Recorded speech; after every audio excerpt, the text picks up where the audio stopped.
Olá, pessoal!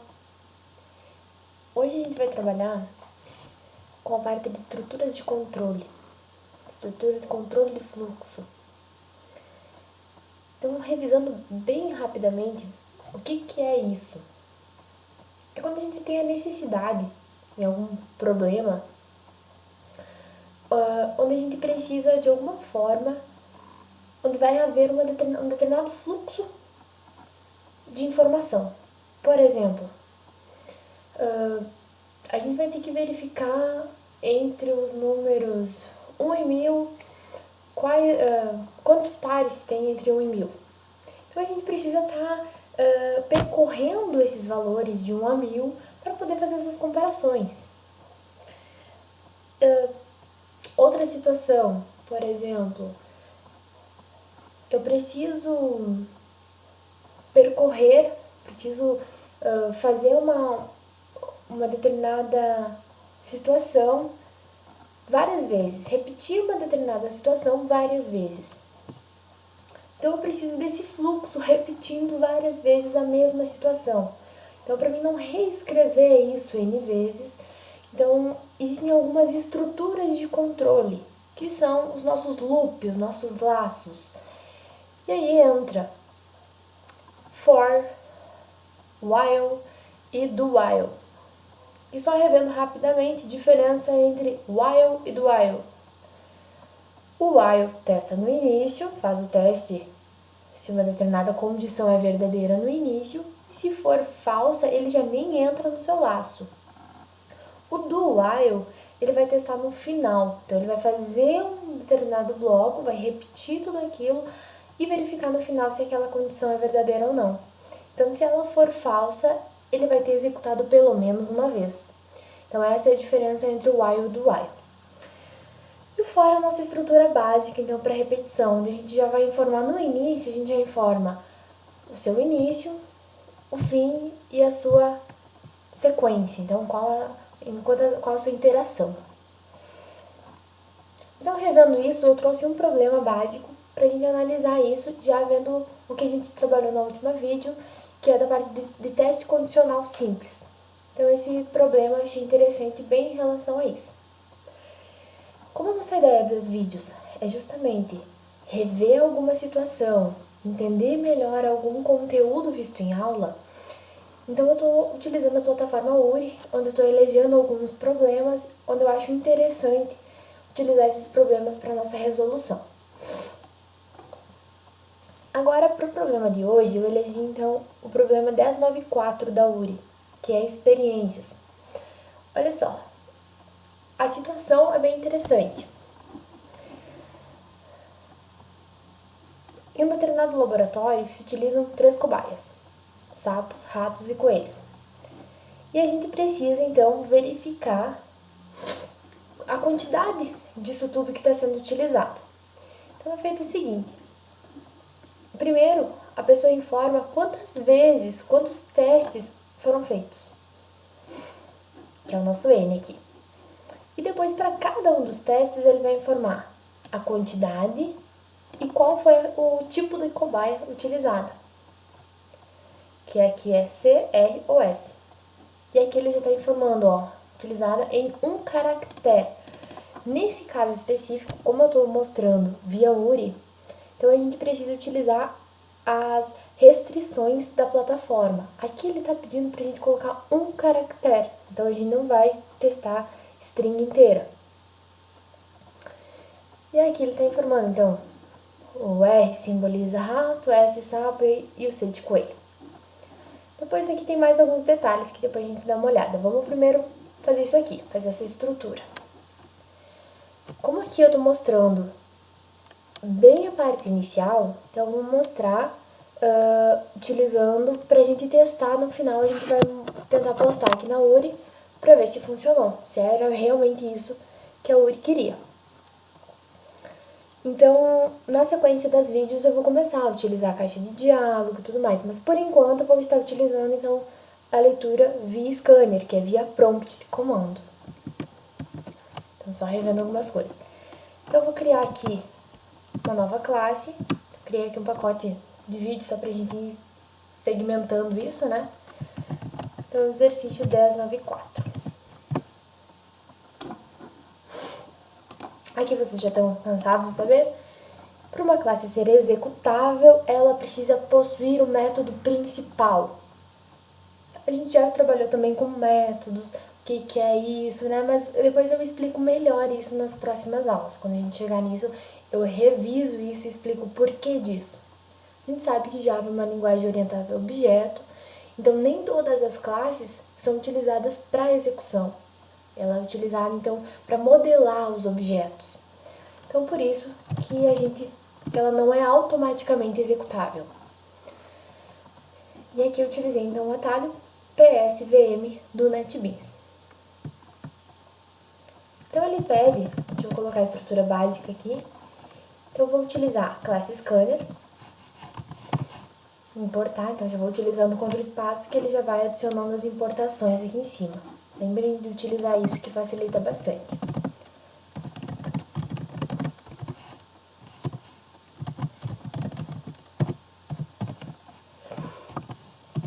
Revisando aqui bem rapidinho, então aqui eu estou instanciando um objeto da classe já existente no pacote do Java Útil, que é a classe Scanner, que ela realiza a leitura.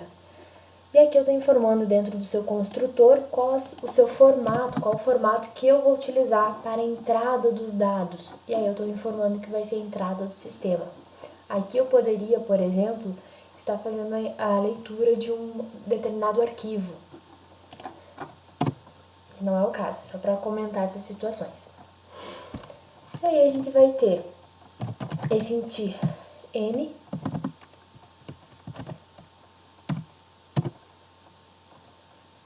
Aqui a gente tem duas possibilidades, fica a critério de vocês. A gente pode tanto ler o próximo inteiro, next int, como ler a próxima linha. Ele não comenta nada, contém um único inteiro e a seguir. Então aqui ó, ele não diz nada que tem que ser na linha, então provavelmente ele aceita. Não, aqui ó, a primeira linha contém um único inteiro. Então acho que o melhor é a gente já ler a linha e fazer a conversão. A gente viu que na classe Scanner possui o método nextInt, que a gente poderia estar utilizando, ou o método nextLine. Aqui, ó, nextLine. NextLine retorna uma string. Então aqui na lateral a gente sempre consegue visualizar qual o tipo de retorno desse método. Esse método retorna string e a gente está tentando mandar para um inteiro. Então eu preciso converter isso. Conversão de inteiro, de string para inteiro, integer.parseInt. Aí eu informo o que eu quero converter. Quero converter a entrada do usuário. Feito isso, eu tenho agora que percorrer. Então agora entra a minha estrutura de controle, porque olha só, ele me diz o seguinte, que a pessoa vai poder fazer N casos de testes. Então, vários testes.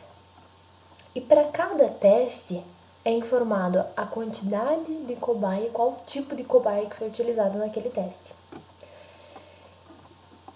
Então, ele está me informando aqui que vou ter vários testes. Em cada teste eu tenho determinada situação. Então, aqui eu já consigo perceber essa necessidade de repetição. Sempre quando a gente fala em repetição, a gente precisa utilizar algum laço. Então, aqui eu poderia utilizar um while, um do while ou for. Fica a critério de cada um. Embora aqui, nessa situação, os melhores vai ser utilizando for ou while, porque o do while vai realizar pelo menos uma vez e eu tenho um determinado n, que de repente a pessoa informa 0, então não vai ser informado nenhuma vez, não vai ser visto o cálculo nenhuma vez.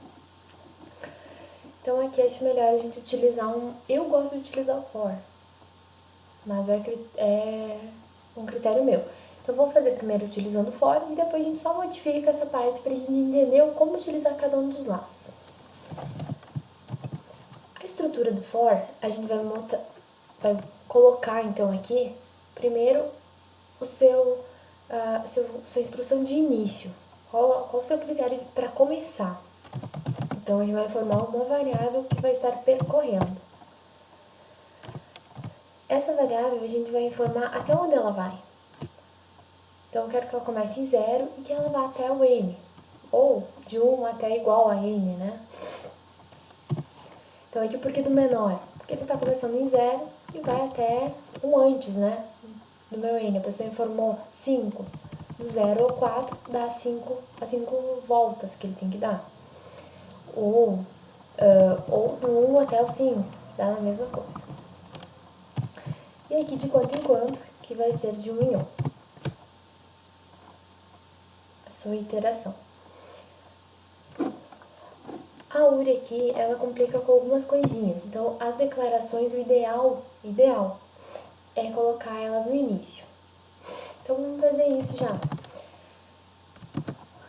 Aí, olha só, ele diz que no final é pra gente mostrar o total de cobaias utilizadas, o total de cada tipo de cobaia e o percentual em relação a cada uma delas. Então, quanto foi utilizado de cada tipo.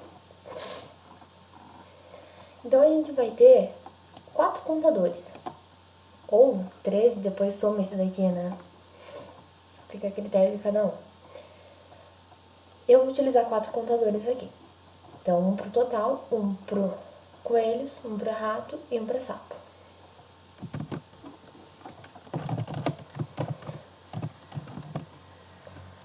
Tem que inicializar todos eles em 0, porque a gente vai ter que estar continuando.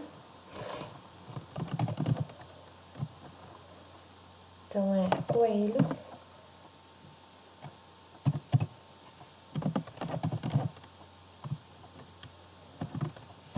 sapo e rato.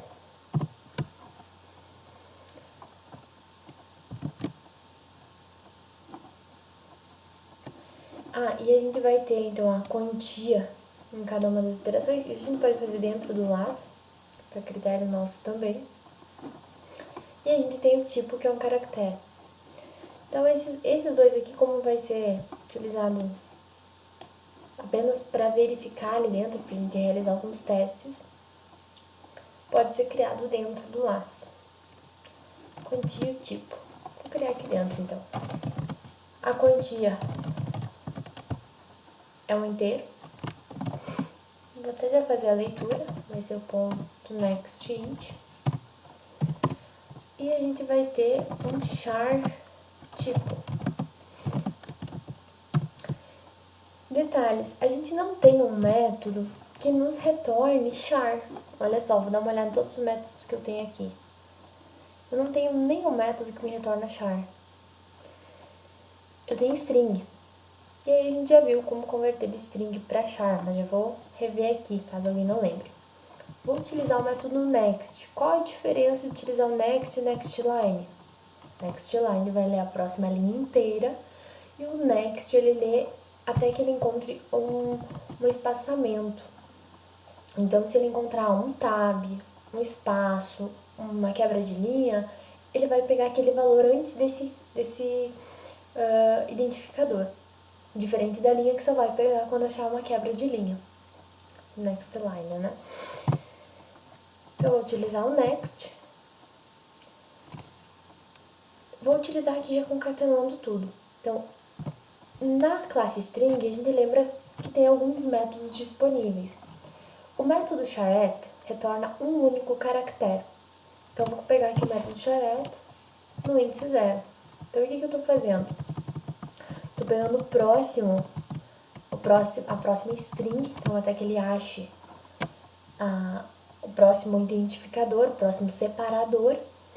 E aí ele pega aquela minha string, que aqui o programa já me explicou que vai ser só CROS. E aí eu pego meu primeiro caractere nisso tudo. Não estou tirando espaço, não precisa, porque como eu estou utilizando um método que vai pegar somente a palavra específica, não preciso tirar espaço. E outra coisa é o que o programa está me dando. Ele está me dizendo aqui que só vai ser testado CROS, não vai ser testado outra coisa. Se fosse uma outra situação, um programa onde eu pedisse para fazer algumas validações, aí talvez a gente poderia ter que fazer uma outra validação. Nesse caso, ele está me dizendo que só vai ser testado isso e nesse tipo de letra. Então, não vai ser testado com elas minúsculas, vai ser testado somente com elas em maiúsculo. Então, sabendo disso, agora a gente tem que fazer os testes. Então, a gente aproveita para rever alguma coisa da aula passada. Então, nesse momento, eu preciso verificar se o tipo... E aqui a diferença. Eu estou testando agora char. Char, eu testo como se fosse um primitivo comum. Ele é um tipo primitivo. Se ele fosse string, eu teria que utilizar o ponto equals, que não é o caso. Outra coisa, se fosse string, teria que utilizar aspas duplas. Mas é char, aspas simples. Então, tem que lembrar essas coisas, as diferenças entre um tipo e outro. Então, vou testar. Se ele for coelho, se o tipo for coelho, então eu vou pegar o meu conte coelho, conte C, que vai receber o que ele tinha mais minha variável quantia. Isso aqui é um redutor de dizer conte C é igual a conte C mais quantia. É a mesma coisa. Não preciso testar com um C minúsculo, porque a plataforma da URI já me mostrou que vai ser testado somente em maiúsculo. Então, não preciso. Agora, eu tenho 3 testes para fazer. Então, eu vou testar se... Nesse caso aqui, por que o ideal é utilizar o else if?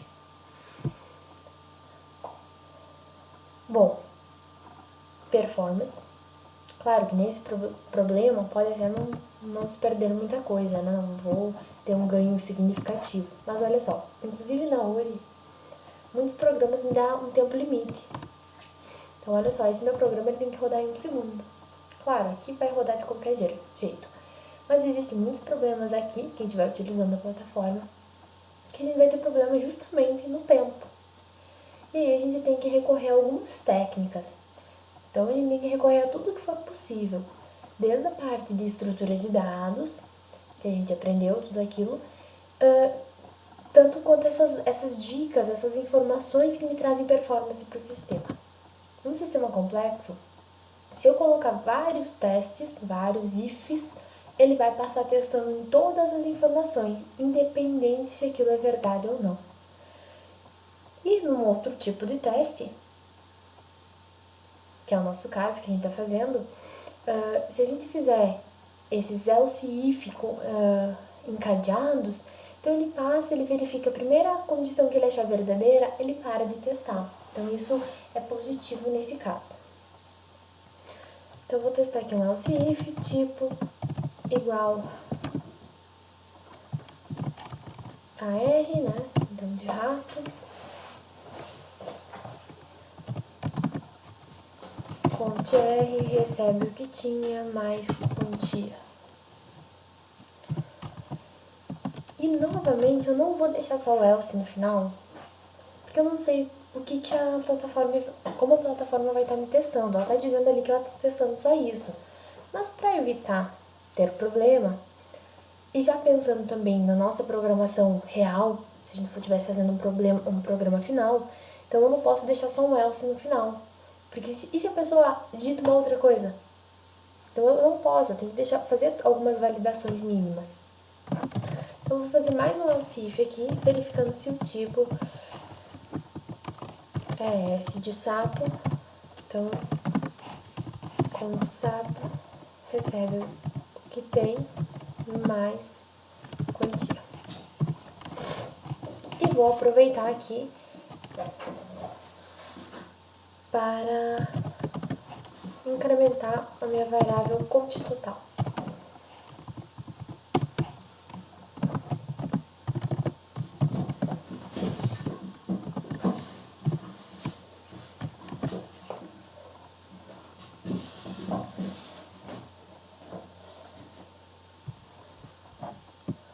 Então, fiz todas as verificações, percorri utilizando o meu laço, então, para percorrer.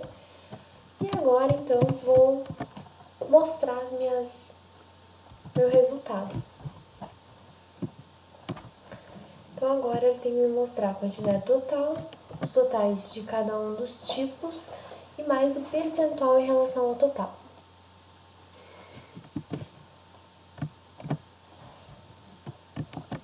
Vou fazer o seguinte, ó, vou colocar isso dentro de um System Out, que daí eu consigo já ir ajeitando. Só essas 3 últimas linhas eu vou deixar pra mim colocar no final, utilizando o printf, que é a saída já formatada pelo seguinte. Aqui ele tá me colocando e o percentual de cada uma em relação ao total da cobaias utilizadas, sendo que o percentual deve ser apresentado com 2 dígitos após o ponto. Então, eu vou deixar para já utilizar esses percentuais colocando printf. Ou você poderia utilizar o decimal format que a gente aprendeu também. Println me mostra como é quebra de linha. Então aqui no último não precisa ter quebra de linha. Lembrando que a plataforma da URI obriga a encerrar o programa com uma quebra de linha. Então por isso lembrar dessas quebras. Então aqui vou concatenar e arrumando essas informações. Total de tantas cobaias, que vai ser a minha variável count total. Total de coelhos, vou concatenar string com alguma variável, sempre com mais, né? Count coelho.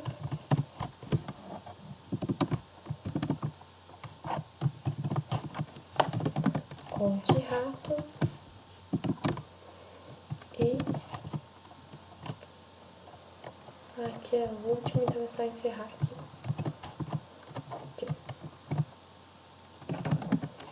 Count sapo. Outro recurso do NetBeans, botão direito formatar, que consegue ir ajeitando para nós. Agora vou colocar as saídas dos percentuais. Olha só, tem que estar tudo aqui exatamente dessa forma. Tipo aqui, ó, tem um espaço entre 2 pontos e o valor. Daí são 2 casas após a vírgula e tem mais um espaço antes do percentual. Então, vou pegar aqui a minha frase para mim modificando em cima dela. Vou utilizar o printf. Lembrando que o printf, então a gente tem que utilizar alguns identificadores que vão simbolizar o que vai ter, qual tipo de valor que vai estar naquele local. Então aqui, percentual de coelhos, e aqui eu quero colocar um valor ponto flutuante com 2 casas após a vírgula. O identificador para isso é %, ponto 2f. Então, estou informando que nesse local aqui vai ter um valor de ponto flutuante com 2 casas após a vírgula. Então, aqui eu informo quantas casas após a vírgula. Para mim mostrar um percentual, que aqui eu preciso colocar, ó, tanto por cento. Então, para mim colocar esse percentual, eu tenho que colocar no printf, são 2%. São 2%, né? E ainda, quando a gente utiliza printf, então diferente de concatenagem, não vai estar concatenando strings com variáveis, a gente vai estar informando naquele identificador qual é a variável que vai naquele identificador. Então, a gente informa isso com vírgula após o texto. Então, aqui eu quero colocar, vou montar a fórmula aqui, que vai ser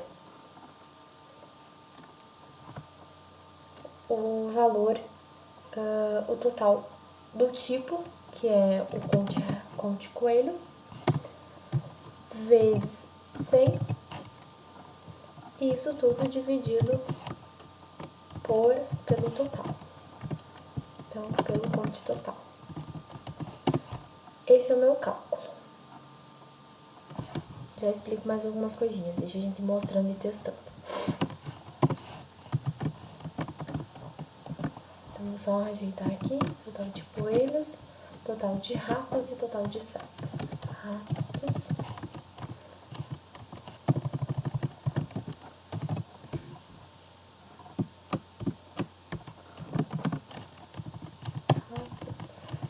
E de sapos. Então, deixa eu mostrar até aqui. Pra mim testar,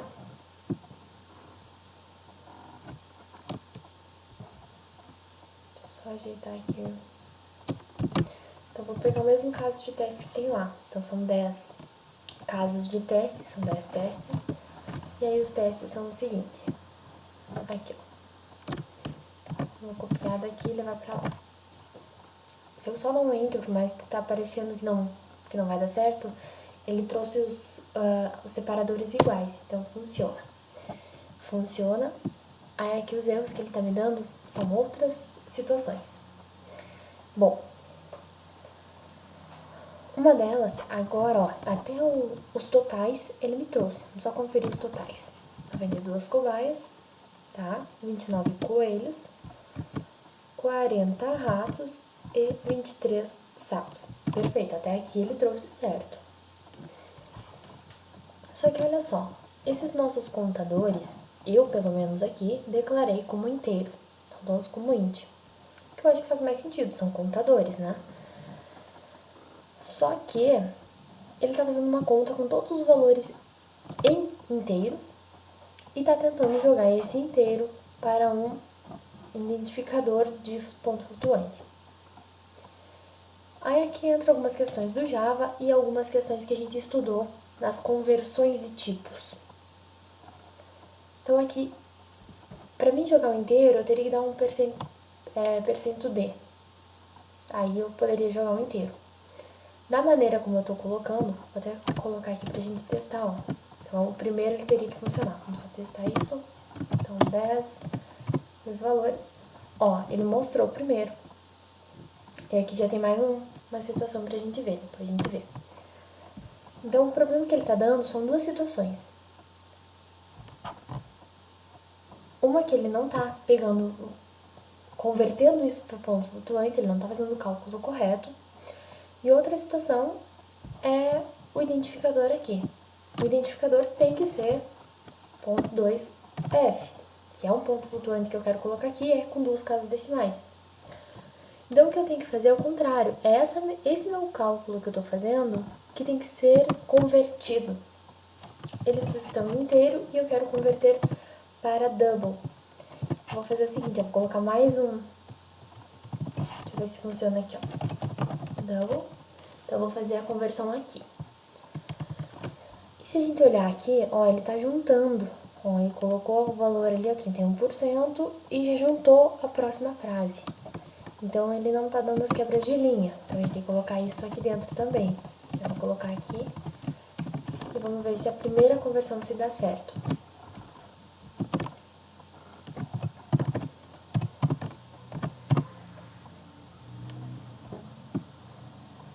Ó, deu certo.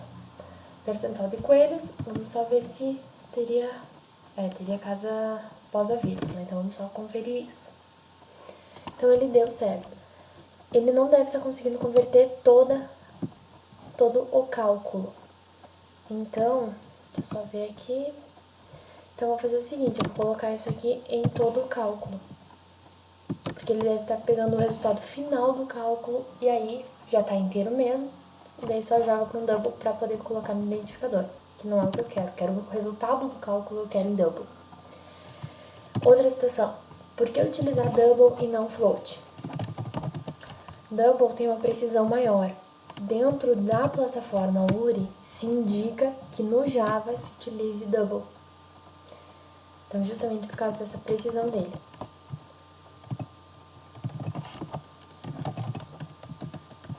Então, eu vou colocar só todo o meu cálculo para ser convertido e já vou colocar todos eles pra gente ver se deu certo. Então, 10 testes, informei cada um dos testes, e aí está aqui o valor. Ó, agora ele não apontou erro nenhum, mas ele ainda está fazendo o cálculo e não está me retornando nas casas após a vírgula. Então, deixa eu só confirmar aqui, vamos só ver aonde que a gente tem que fazer a conversão. Deixa eu jogar aqui, para ver se é antes do 100 ali.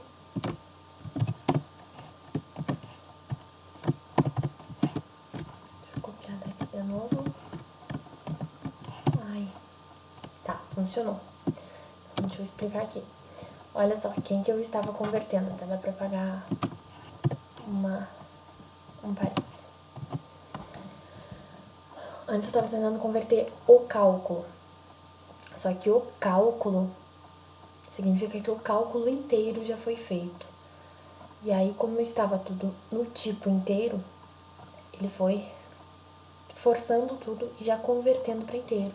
E aí, no final, ele converteu para double e jogou pro meu identificador. Mas não é o que a gente quer. A gente quer que o valor desse cálculo seja em double, seja em ponto flutuante. Então agora eu coloquei para que o meu cálculo em si seja feito e convertido. Então no momento em que ele está sendo feito o cálculo, ele está convertendo, diferente do resultado do cálculo ser convertido. Espero que tenham entendido. Então, vou só ajeitar isso aqui.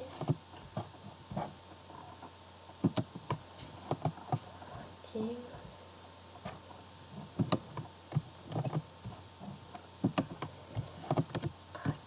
Vamos só confirmar de novo. Tá. Vamos só confirmar agora aqui com o resultado. 31,52 de coelho. Perfeito. 43,48 de rato e 25,0 de sapo. Perfeito. Algumas situações. Aqui tá me mostrando em vírgula e na outra tá me mostrando em ponto. Isso está relacionado à localidade de cada da nossa que o Java que a gente está utilizando está sendo colocado. Então era só a gente fazer essa mudança ou a gente fazer a conversão em string. Depois a gente trabalha com isso, se a gente chegar nessa aula.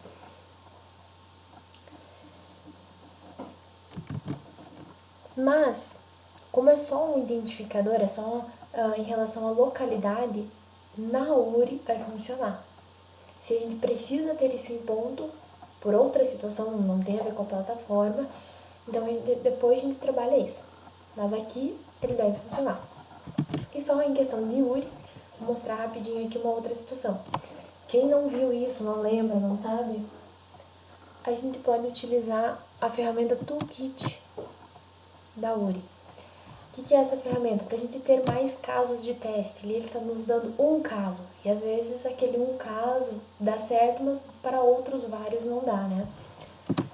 Então quem vai fazer começar a utilizar a plataforma para os contestes, para as Olimpíadas e tudo mais, é interessante a gente entendendo ela, né? Então aqui a gente pode fazer um outro teste, por exemplo. Só que eu tenho que colocar meu teste inteiro, ele não vai ir fazendo a execução em tempo real, que a gente vai fazendo no nosso console. Então eu vou colocar aqui, tenho 5 entradas, 6 coelhos, 7 sapo, 9 rato, 5 coelhos e 3 sapos. Aqui, ó. Então tem os 5 testes informados e aqui eu estou dizendo que vai ter 5 testes. Vamos ver o que geraria isso. A gente coloca o teste lá em cima e manda gerar. E aí ele nos dá a resposta. E aí a gente consegue testar mais isso. Então eu vou fazer esse caso.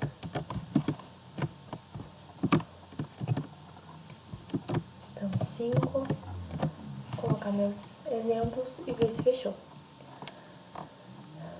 11, 9 e 10. 11, 9 e 10, perfeito. de coelhos 36, 67, 30 de rato e 33, 33 de sapo. Perfeito, funcionou. Então, a princípio deve estar funcionando o nosso projeto. Vou copiar daqui e só mostrar para nós lá na URI. Vou vir aqui em enviar. Altero o nome da classe para main com M maiúsculo, deixo os imports e apaga o package.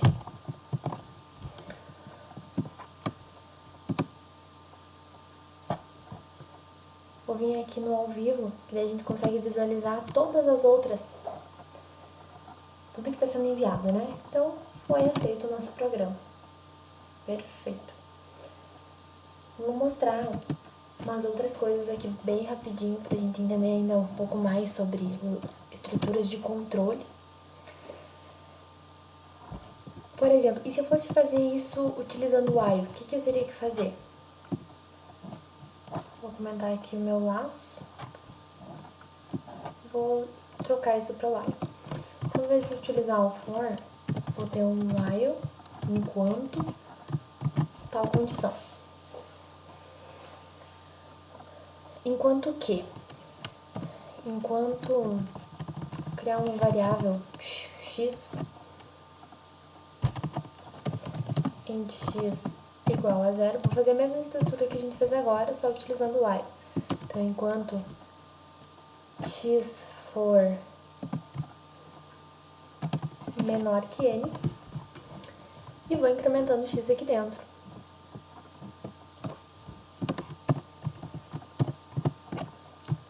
Mais. Tá?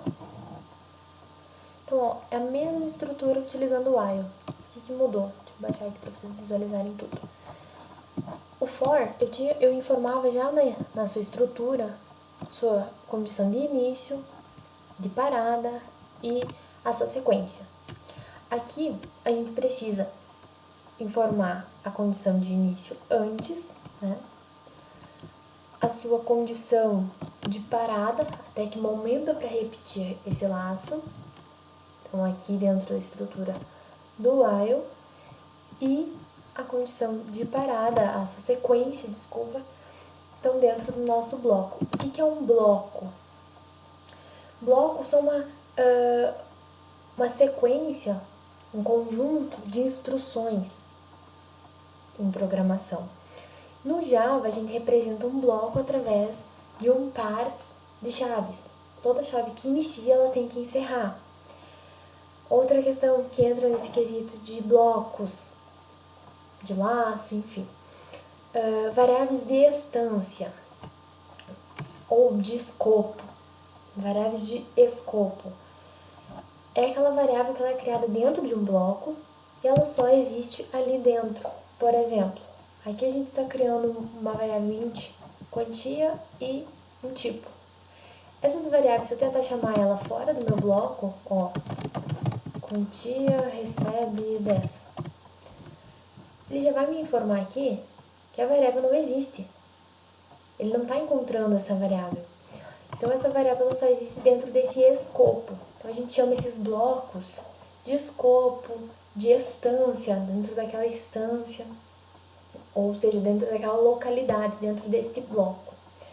Outra situação em relação, quando a gente fala em blocos, a gente tem as instruções de parada do nosso fluxo. Por exemplo, se eu quero dizer que a partir de um determinado momento, se uma condição for verdadeira, eu quero que que essa repetição pare, que não é mais necessário ela continuar. Aí a gente tem algumas instruções para isso, que é o continue e o break. Qual a diferença do break para o continue? O break, ele vai encerrar que ele sai fora da repetição, ele não repete mais nenhuma vez a partir do momento em que ele achou aquele break. Então, ele para, ele quebra aquela estrutura de fluxo. O continue, ele sai fora daquela repetição naquela iteração. Por exemplo, aqui a gente poderia utilizar isso. Olha só, vou mudar só um detalhezinho aqui para poder utilizar essa estrutura. Vou jogar minhas informações para antes. Então, conte total, vou calcular ele antes e vou incrementar o meu x antes, só para não dar nenhum problema. E aí, por exemplo, se eu utilizar só ifs, tá? Não vou utilizar else if, mas eu quero ter uma performance boa também. Então, eu não quero que ele continue testando os outros casos. Nesse caso, eu poderia colocar um continue aqui. O que ele vai fazer? No momento em que ele achar uma das condições verdadeiras, ele entra naquela condição e vai para o continue. Então, ele sai fora do laço e vai para o próximo teste. Claro que isso não é a melhor opção. Eu prefiro utilizar os else if, porque ele vai, de qualquer forma, testar todos os casos. Mas é uma solução bem interessante também. Dependendo do caso que a gente precisa, é interessante. Então, olha só. Aqui no momento em que ele achar uma das condições, por exemplo, ele chegou aqui. A pessoa informou 5S, né? 5 sapo. Sapo é o último teste.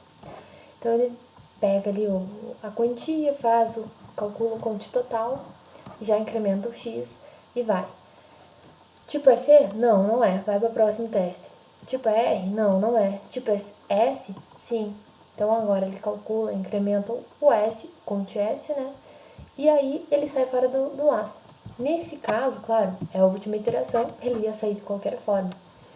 Mas, por exemplo, informei 2C, 2 coelhos, nesse teste. Aí a pessoa passou ali, fez o que tinha que fazer antes, aí verifica ali. Tipo, era um coelho? Sim. Então, ele já incrementa ali no contador de coelho e sai fora do laço e vai para a próxima iteração. Perfeito.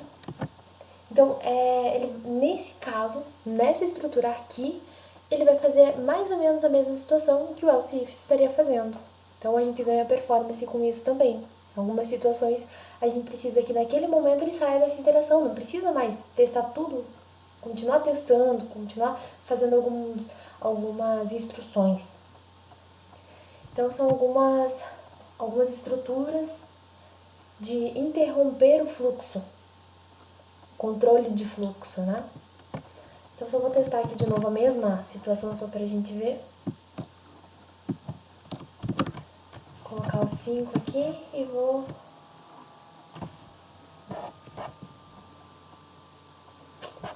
pegar...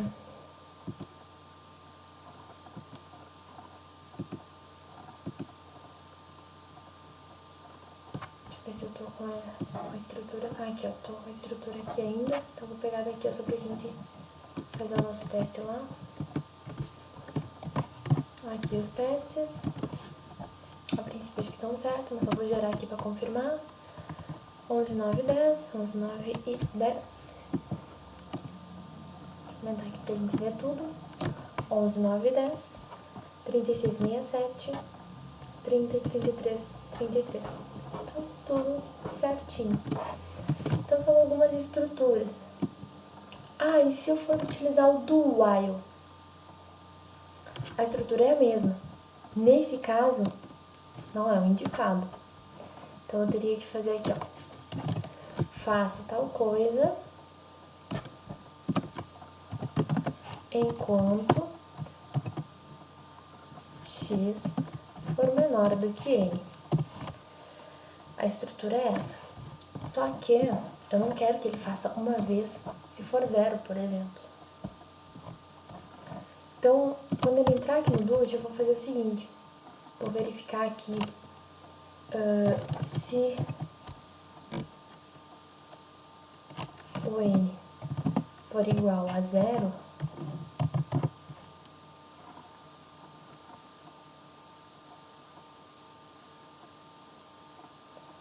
se o n for 0, vou dar um break. Daí ele sai fora dos testes e não faz nada.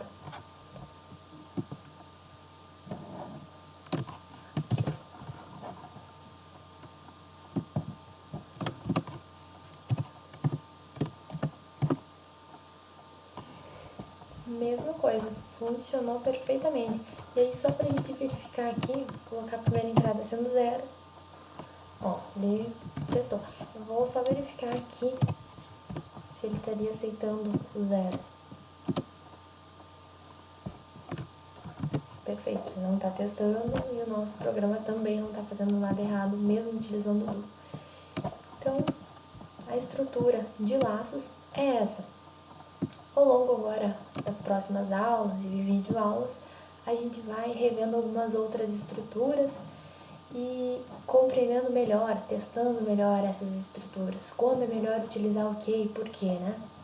Então, um abraço a todos.